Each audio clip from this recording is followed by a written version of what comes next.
Hi, good evening all. I'll just make sure that my voice is clear. Yeah, I hope I'm audible now. So we'll wait for the guests to join and we can start the session. So in the fifth episode of Infinity at Insti, so today we have two guests. One is Kate and we'll also have Leonora. Hi Kate. So yeah, it's not yet initialized I guess. Let's wait for a while.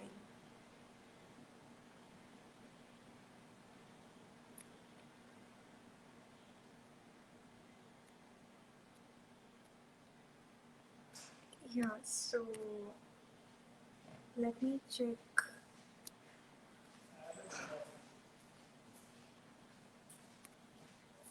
Okay, I think she's just trying to connect.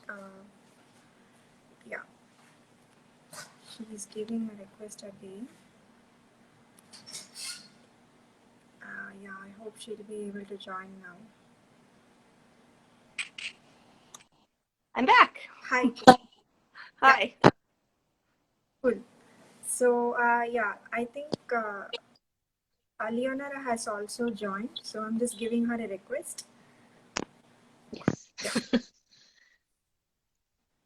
Hello. Hi. I'm so excited to have you both together because I think both of you have are two like artists having like for practicing different types of art. So I'm so excited to have you here today. Yeah, we have already shared a bio of both of you, so I'll just briefly tell like in one or two lines about what you both do, and then you can continue from there. So Kate is a cancer previvor and she uses art forms to create cancer awareness, and she's special love for batik designs is what I know. So Kate, would you like to add on to this? Sure. So in 2019, I took a DNA test to determine whether or not I had a genetic predisposition to cancer. And it turned out I did. And I have a positive BRCA1 gene. So BRCA stands for, BRCA stands for the breast cancer gene. And that puts my risk of getting breast cancer sometime in my lifetime in about the 80% range, ballpark. And it also increased my risk for getting ovarian cancer in my lifetime, I think somewhere in the 60% range, but in my brain, it was 100%. Nobody in my family had had breast cancer. Every woman had either passed away of ovarian cancer or didn't have the gene. So I think anybody that was positive that had the gene has died of ovarian cancer. Every single person in my family, aside from my mother and I, have had cancer. So I kind of knew growing up, this might be inevitable. This might be a part of my life.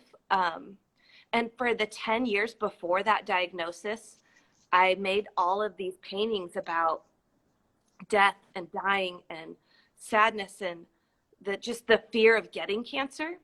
And then that test came back positive, and it just kind of reaffirmed all of my fears. Like, I'm not crazy. This actually is happening. So I met with a bunch of doctors and surgeons, and 6 months later I had 2 surgeries back to back. I had a double mastectomy and a hysterectomy in the summer of 2019.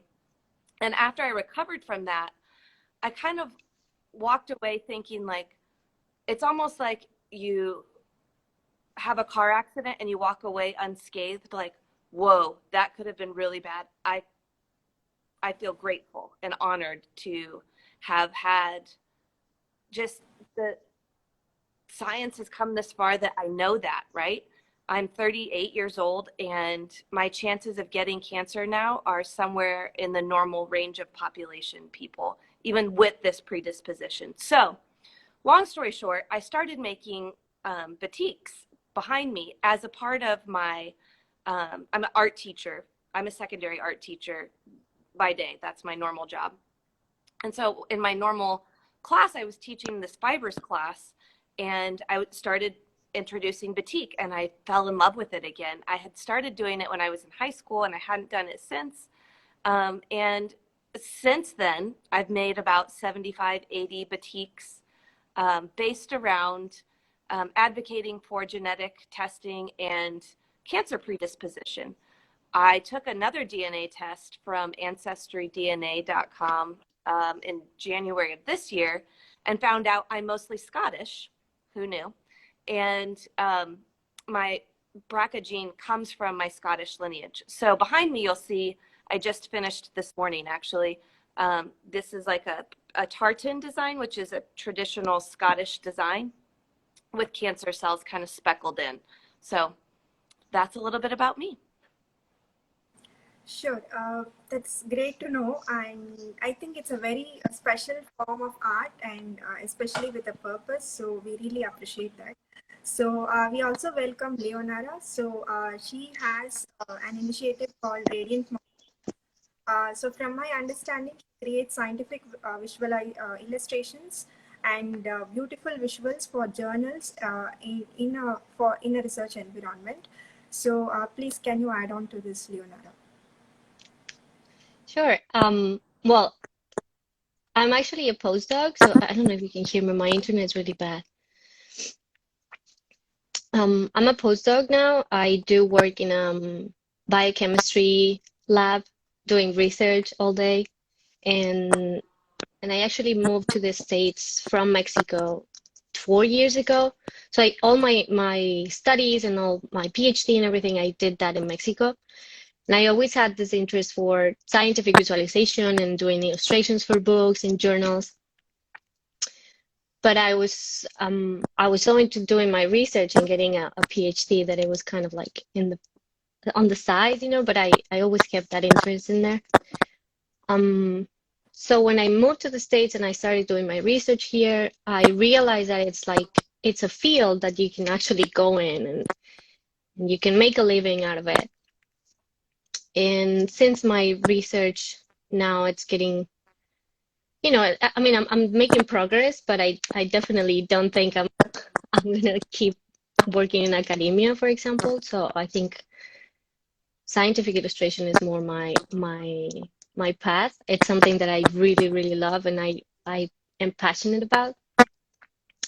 So just last year I started working on like 3D animation, 3D softwares, learning and how to improve my skills because I only knew like illustration as in like Illustrator, Photoshop, 2D. And if you know 3D modeling in science, that's like a big asset, right? So yeah, that's where I am right now. I don't have a job as a scientific illustrator yet because my job is in my lab so far, but I am looking for that opportunity. I think that's gonna, make me happier. So yeah, very much. Yeah, so that's like very cool to have like two contrasting forms of art in this session. So the first question I would like to ask both of you is, how do you think your work actually impacts this world?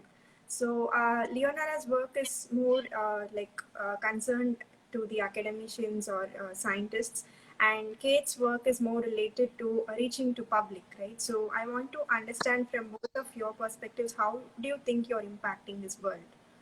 So any one of you can go first. Yeah, if I may, I think the idea for me is to, even though I'm like my goal is the academic, the researchers or people that need to reflect their science into a journal or something like that. I still want to I still want to make science more approachable for everyone, like bring it to more people. And I think if you have a visual about it, like an animation or something, even though if you have to maybe explain a little bit more, but people will be engaged into that visual and will be able to ask questions and maybe get it more into that. So I think that's the way I'm looking to make an impact, is to bring science to more people, like at least something that make you look at it and ask, oh, what is this about? And why is it moving like this? Or it's a cool shape because like there are a lot of cool shapes on things that people have never seen that are like super, super tiny, you know? So things like that bring to everyone things that not everyone can see. I think that's what I'm thinking now. Cool. I love that. And I feel the same way. See, I admire you because you have the scientific background. If I Yeah. had it to do all over again, I would be a geneticist. I find it fascinating. Yeah. But as an artist and a trained educator, I have a master's in teaching art. I don't really know much about science. I've spent the last 2 years doing research on my own, right? Going to these scientific journals, researching, figuring out what does this BRCA gene look like inside my body? How does that so I've become really fascinated with the internal cellular molecular visualizations, right? Most people are cool, especially now in a world where everything's at our fingertips. Let me just look up what that looks like, right?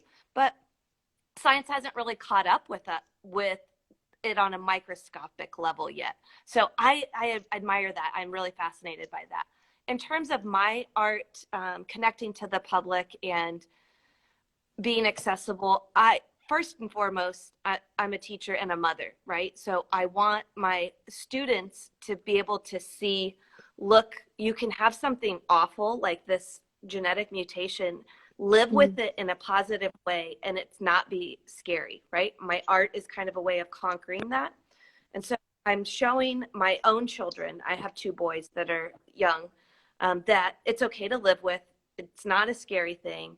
And students too. I've had 2 students that have come up to me in the last year that said, my mother has this and my grandmother had cancer and I'm really terrified. So talking them through that and being that emotional support person. I also have a support group of women in the Kansas City area that I meet with on a regular basis that are either in my boat with the BRCA gene or have had breast cancer, ovarian cancer. So we kind of help support each other in a personal, physical way. And I'm helping 2 other people in my specific area. One just got diagnosed and is like, I don't even know where to go. Like, what doctor do you go to? What do you start with? You know, so because it's a really overwhelming journey. So I'm just kind of being that support person for them in real life.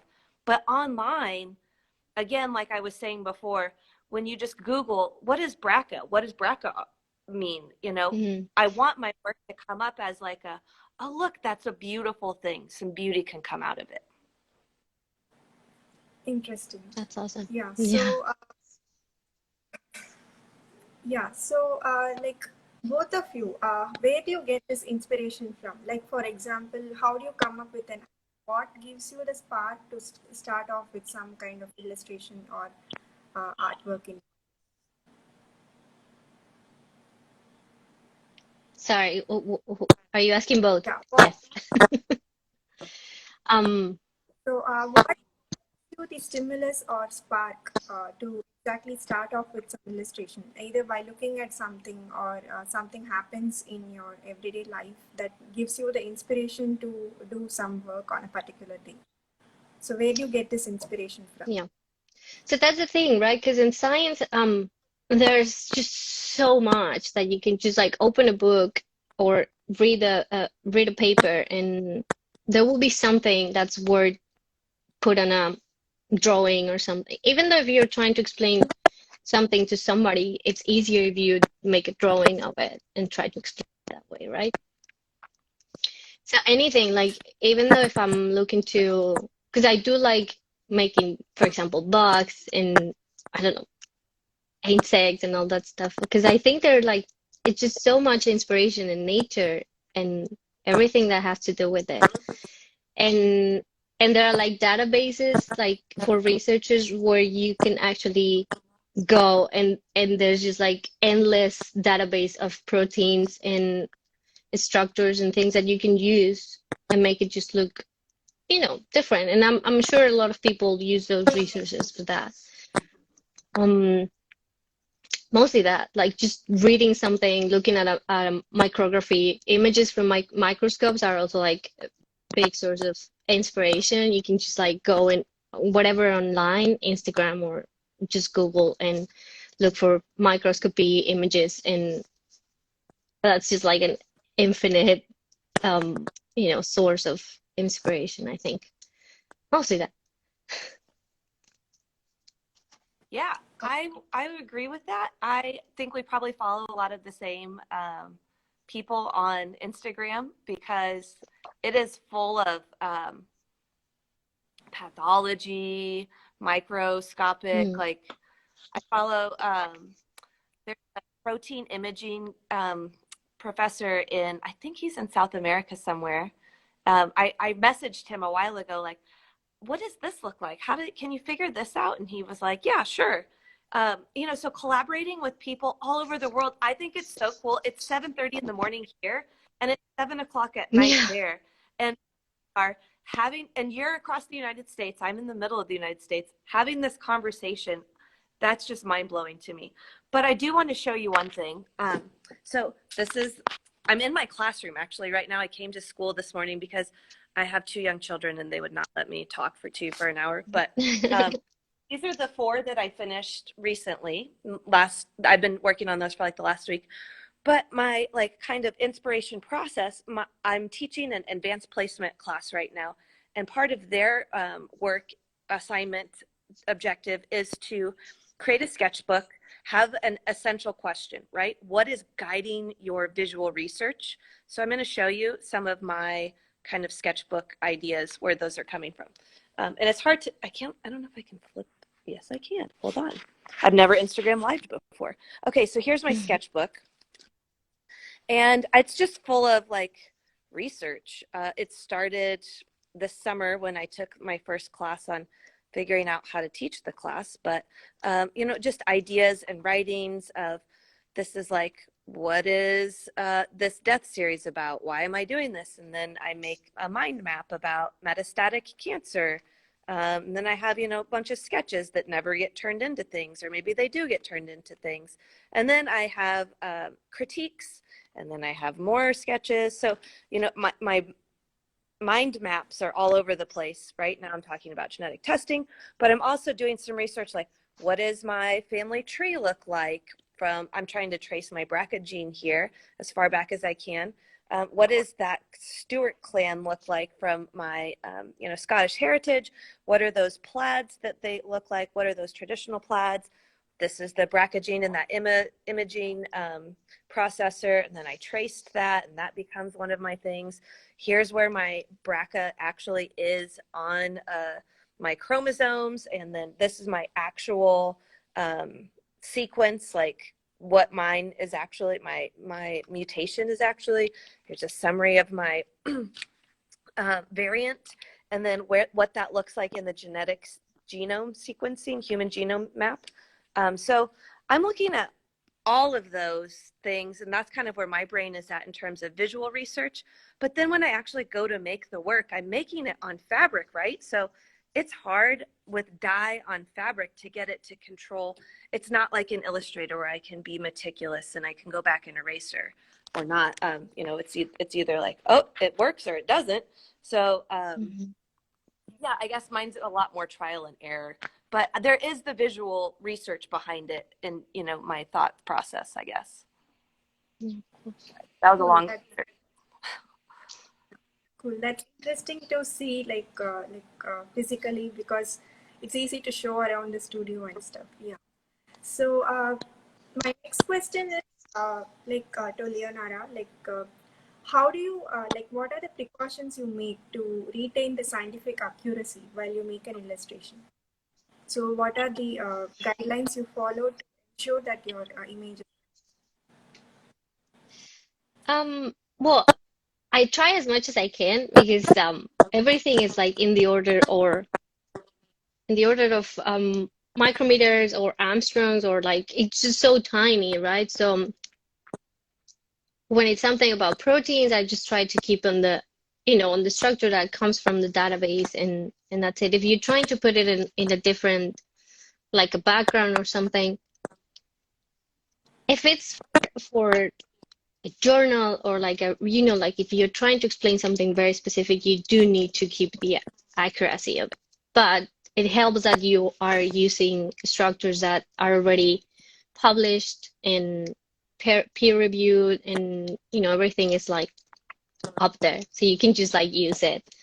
Um, if you're trying to reproduce, I don't know, a microorganism or something, it depends for what are you going to use it. If it's just for like artistic purposes and I want to put it on my Instagram, I might not keep it like super accurate, right? Because like it doesn't matter how many legs it has or not. But if this is something you're going to use for a research paper or like a grant or something more professional or serious, of course you need to keep the accuracy of it. I don't know, just keeping the size, I guess, because like if you think in that tiny, it's hard to keep in proportions. Like DNA is like in the order of 2.5 nanometers of like the diameter. So it's just hard to think about putting it on a screen. But if you want people to see just like how it is and how it falls and how it twists, I think you're able to do that. I don't know if that answers your question, more or less. Yeah, cool. I have not created scientific illustrations for research, like for research or presenting my work. So I have done only comics and Mm. also trying to draw a simplistic way for the people to understand. So that's why I wanted to specifically know like how to create scientific illustrations for research papers. Yeah. And So people will ask you, right? Like they will tell you, because it has to be like an open line of communication. So it's just always feedback, and they will tell you, oh, maybe this needs to be like a little twisted this way. Like I don't think that's that accurate. You need to move it, So it's the same. Like you have to create a mock-up or like sketch, and then the um the researchers will let you know how accurate that is, or how much do you need to change to make it accurate. Yes. cool.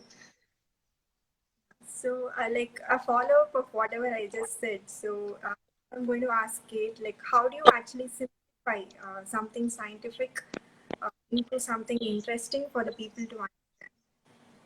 Yeah. So I I'm glad to know that researchers are, to piggyback on what she just said, researchers are telling you like, yes, this is accurate, or no, this isn't. I mean, think about you are one person, but all over the world this is happening with all these new scientific discoveries. There's like 6,000 different variants of just this one BRCA gene right now that we know about. I can't imagine what is going to happen in the future.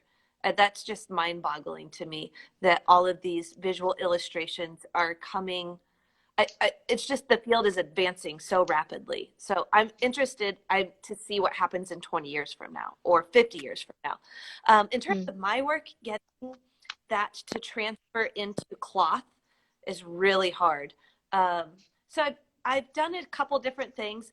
I'm looking at those protein imaging structures from those scientific databases, but then I'm taking them and putting them in Illustrator and simplifying them, creating just a really high contrast black and white picture, then tracing that. But I also think the scale really helps. This is probably like the smallest that I go, so like 12 by 12 or 16 by 16. But it's easier to spread out the wax and make larger things. So the scale to really enlarge something, it's actually easier to make something more detailed. So scale is really one thing. And when you're talking about nano, tiny little things, and enlarging that to like the size of a wall, it just puts it in people's faces like you have no choice but to look at this and think about like, wait, how small is that really in my body? And that something that small could determine the way I die. I mean, that's mind-boggling to me. But I think scale is really crucial. And the other thing for me that I just compulsively am attracted to is color. So vibrancy, is really important for me. I've always been like that. I think in the early stages and going like in undergraduate school, I was frustrated a lot because I learned how to do all different kinds of media, right? Oil paint, clay, metal smithing, because to be an art teacher, you have to know it all. You have to kind of be the jack of all trades. But I struggled for a long time with rendering realism in color specifically because I don't like to use like toned down or muted color schemes. I mean, it looks like the rainbow barfed on my background right now. And I, for a long time, was really like, there's something wrong with me. But now I realize, like, we don't know what color everything is, and it's okay. You can make it whatever you want right now.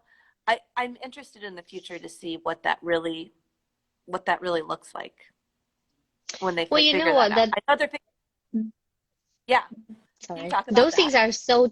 Those things are so tiny, like in reality, it's so tiny that they don't even have a color because the light doesn't even reflect on them. You know, Right. they're not able to reflect any wavelength or anything. So they don't have a color, so you can use whatever. Yeah. Isn't that weird? Like we're drawing invisible things. Yeah. Yeah. So, but we don't know what color they are. And yeah, it's all up to our imagination. So yeah. So now just like a break like session, I'm just going to ask this or that. So you can tell this option or you can choose which of the options you want. So are you a morning person, night person? Like what best gives out your creativity? Morning or night? Morning. Okay. Yeah, I'm No. definitely a morning person. Okay, actually, Night owl. I cannot wake up in the morning, so I'm active at night only. I don't know why. Okay. The Well, next thing, yeah, no, after 6 p.m., my brain is gone. Like, I can't. okay. But in one way, it's advantage for me, like because I can interact with like people from abroad. In my whenever it is night for me, I get chance to interact with people abroad. So in that way, it's Mm. convenient. So the next thing is leader or follower. Would you like to lead a team or you want to be a follower to do the best? Uh, I enjoy both, as in like I might take the lead sometimes, but other times I just like kick back and relax. Because yeah, I enjoy it too. I am a Okay. leader What by about Kate? I'm the firstborn, and that has proven time and time again to that. But I'm just a leader by nature. But the older I get, the more I learn to, yeah, when somebody else has something really important to say, just be quiet and let them take the lead. This is how we learn. In adulthood, I feel like not taking the Mm, lead sometimes is the best way to learn. definitely. Interesting. Yeah. So the next thing is you better draw inspiration from or from movies or web series. What is your best? Books versus any film. I totally missed that question. I didn't hear anything. Cool. So you draw inspiration from books or films, any kind of movies or animations. So what drives your best? Books or animation movies?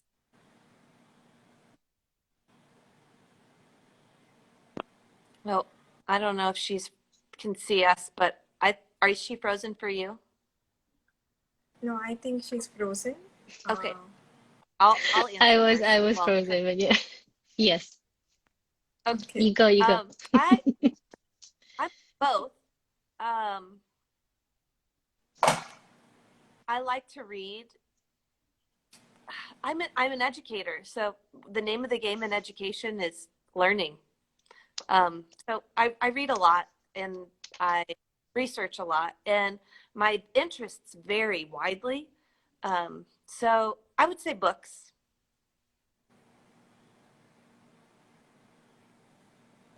Yeah, I think I will say books too. Um, I don't think there are Okay. I can get, inspiration. I don't know. My internet's really bad. That's what's happening. Sure. No issues. Yeah. So now we'll get to our questions, right? So, like, Leonora, can you tell us about some journals in which you have, for which you have created some names of Um, for which you have created illustrations? well, I don't have anything to show you here. In January actually, I got the cover of Neuroscience. So that was like a big achievement because that's something I really wanted to do. I don't have a full-time freelance job for this, so I don't really do it a lot. So that was a really cool achievement, and I'm really grateful for the researchers that actually asked me for help. And also, I don't know, when I was in the fungal biology field, that's where I did like that's my PhD research about. So yeah, that's what I did. There are a couple of book chapters about fungal cell development where I did some illustrations, 2D before anything. And in the 3D modeling that I'm doing now, I haven't really put anything out there but that cover, but I'm working on it. Great. Yeah. So on a similar line, question for Kate is, I have seen that in one of your posts you mentioned plates, tartans, and checks. So can you just tell us in for an outsider who doesn't know anything about this, in just like maybe the crux of it, what are these plates, tartans, and checks? Oh, plaids, tartans, and checks. Okay, so a tartan is a specific pattern that usually aligns with or represents a specific clan or family in Scotland. And a plaid is usually simpler than a tartan. So tartans have sets of lines, and the type of pattern that they create shows the family that they're from. So my lineage is Stuart. My paternal grandmother was a Stuart.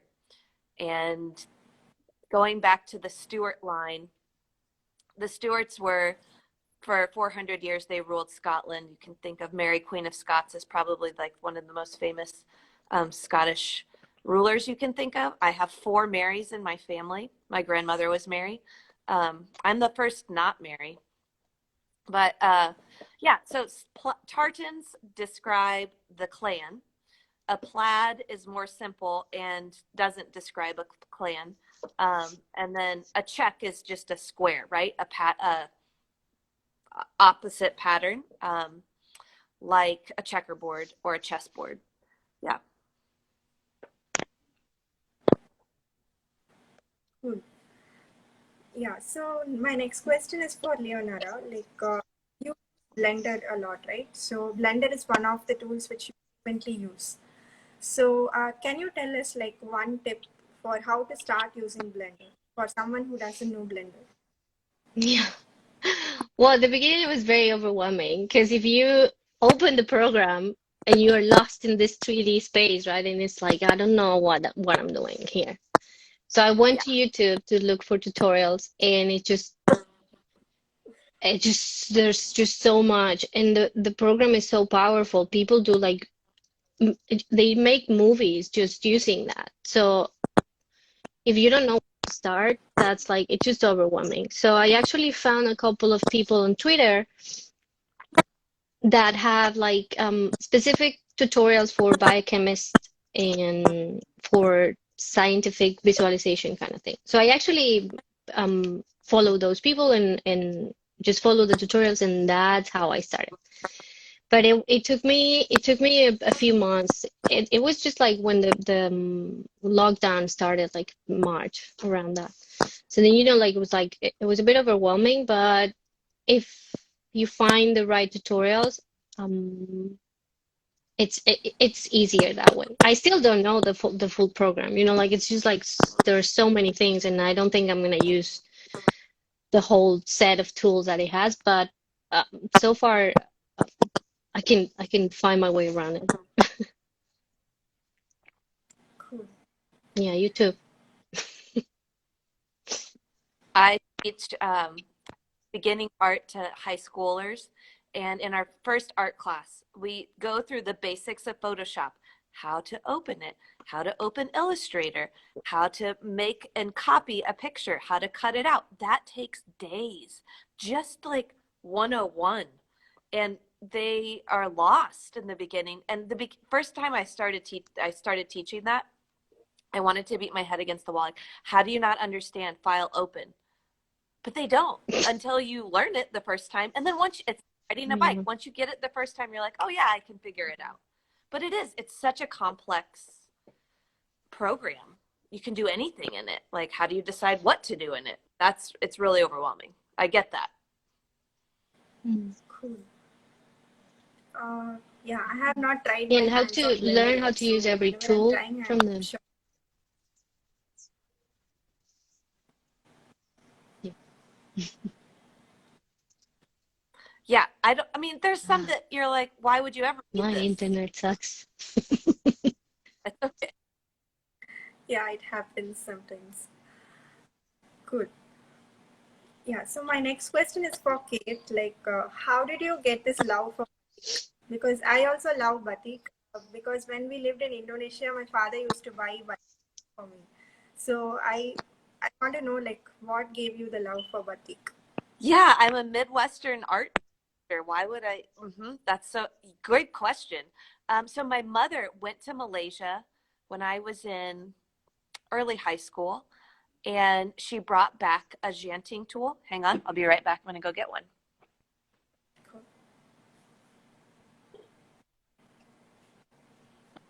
This thing. And she brought me back a batik shirt, a t-shirt. I still have it. I should have worn it today. I didn't. Anyway, this tool has a wooden handle, and then it has a metal spout, and you dip it in hot wax here, and the wax comes out here, and it pours out. And I actually have my wax pot on if you want to see that in a minute. I can show you that. But so she brought me back this tool in high school and a t-shirt, and she was like, she went to a batik factory, and she saw, these people making this. And I had started to get into art a little bit at the time. And she was like, you should try this. So long story short, I spent my entire senior year of high school just messing around with batik and trying to figure it out. I made my prom dress. I made a couple of huge batiks. And then I went to undergrad for painting and teaching art. And like I said before, I had to do a multitude of things to learn how to be, a jack of all trades. So I have to learn all of the things. And then I got my first job teaching middle school art. And so that's like teenagers, like 12 to 14-year-olds. And it was just basic art 101, like how to draw the 5 basic shapes and start shading and things like that.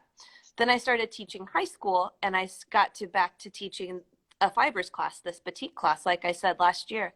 So I've been teaching for about 14 years. I hadn't touched batik in 20 years, and started, I had to do an example for a class and kind of fell back into the love of it. Yeah, so my mom went to Malaysia when I was in middle school and high school, and that's what got my love of batik started. Okay, so we share a similarity now. Our parents got us the love for batik. So, Yeah. Cool. So my next question for Leonora, how do you start collaborating with scientists? So when someone asks you to illustrate something, how do you actually go about the conversation with them?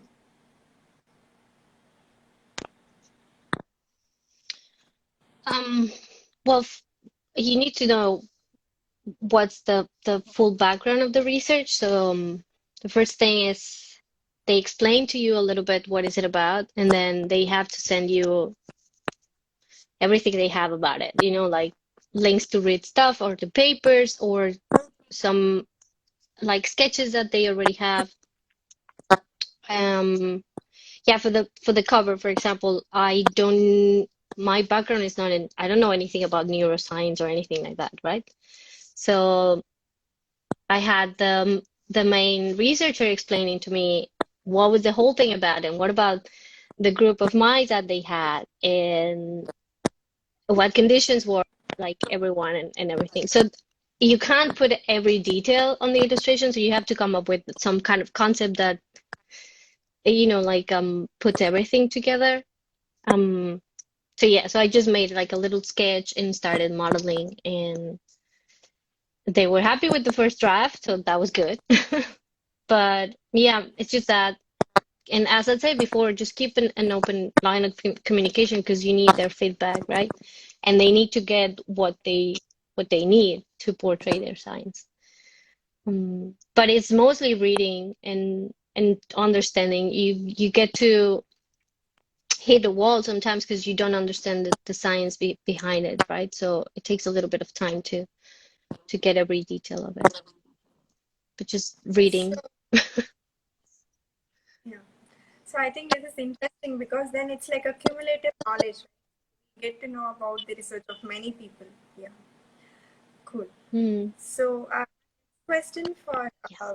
Kate is, I read in one of the posts like you mentioned you don't have to live in fear.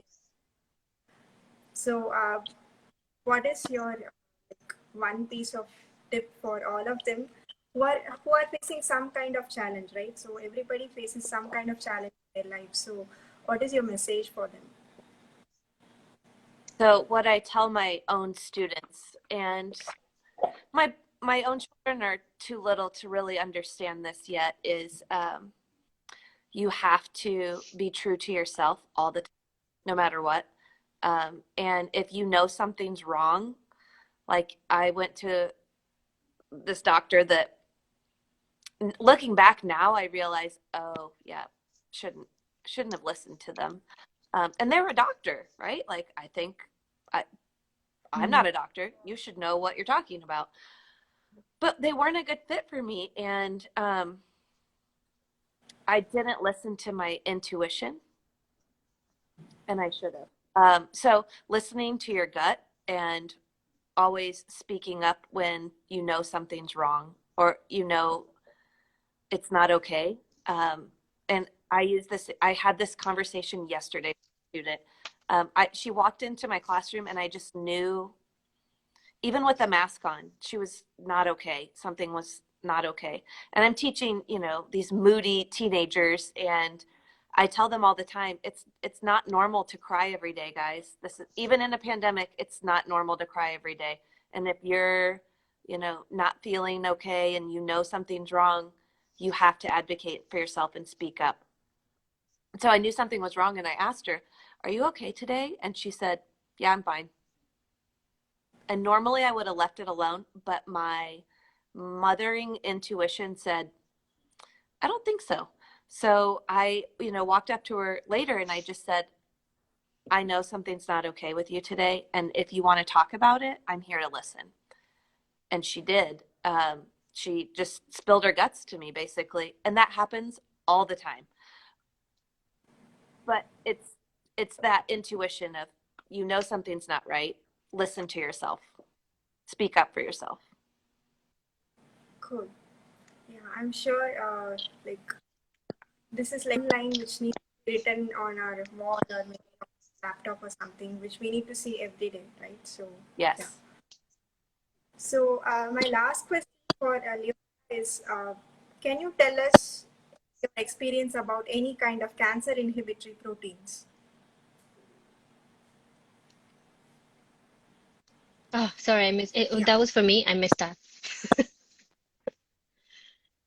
Can Can I you tell tell us your you? Can you experience? repeat that? Yeah, sure. Can you tell us your experience in illustrating about cancer inhibitory proteins?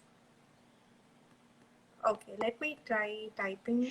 Yeah, yeah, that would be awesome. I can't hear the last part. Okay.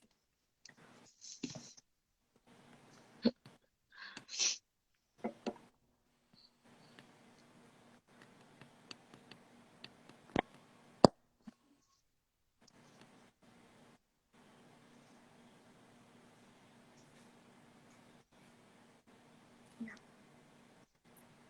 Is it visible now? No,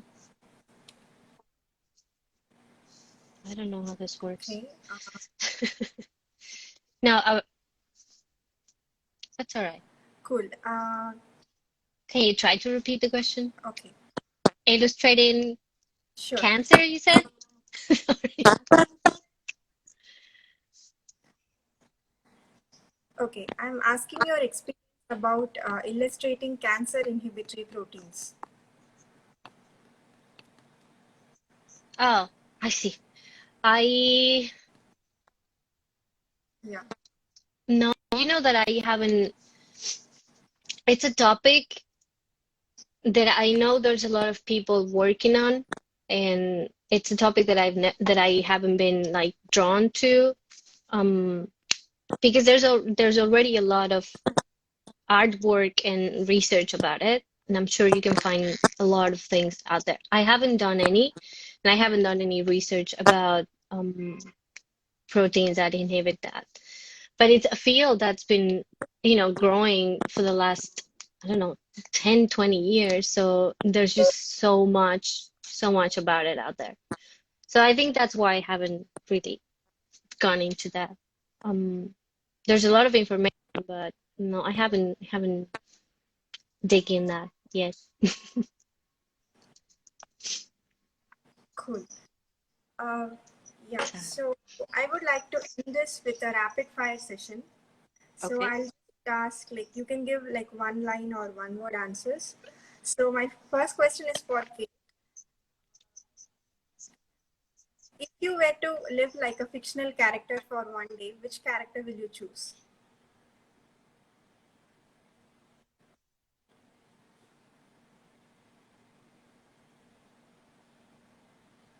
I don't know. That's hard. Harry Potter. Okay, Harry Potter. Yeah. Okay, so my next question for Leonora is, what is your strangest dream? The my strangest dream. strangest dream? Well, you know that I woke up today with cravings of a bagel and cream cheese and tomato and lettuce, because that's what I was dreaming. And I could feel the bagel in my hand and looking at the cream Oh, cheese and drinking this like Mexican drink that we have back home. And I could I was shaking it. You know how you shake like a beverage and the bottom it's like dissolving and things? I could see that in my dream. So I will go with that because it's the most recent one. And I guess I was just hungry. But yeah. Yeah, my second question is for both of you because I think it's a very important question. How often do you clean your room, or how often do you clean your desktop files? Very often I try to keep my desktop very organized. Um, I'm a little obsessed about that kind of order.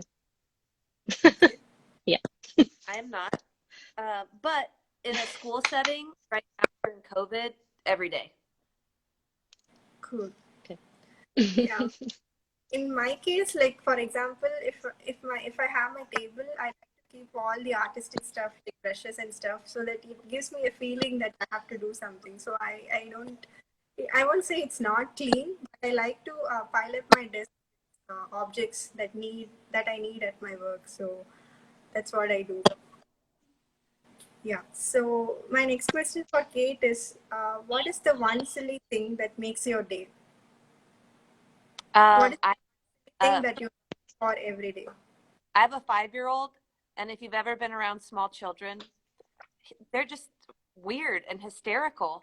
I also have a 4-month-old puppy, and they just bring me joy every single day. This morning they woke up and they were like, Mom, we have to do this right now.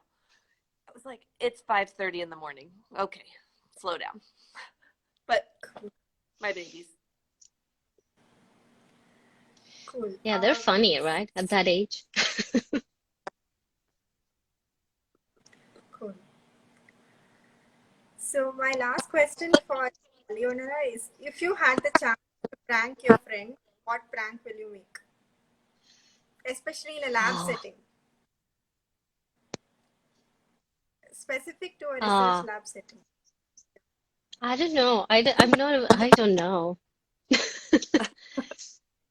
I think it will be really mean to mess up with their tubes, for example. Like you can like mess their things around or hide things for them.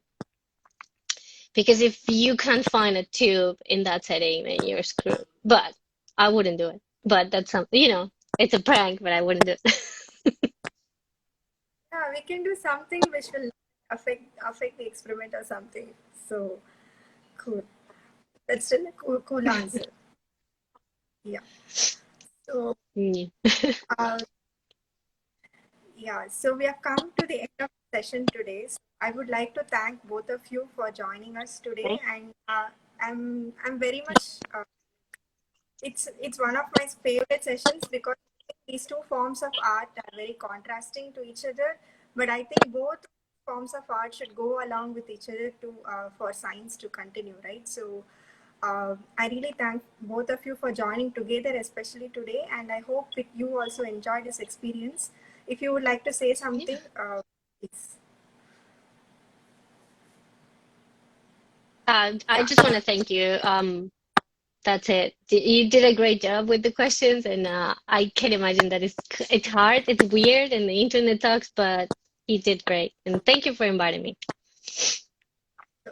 Same.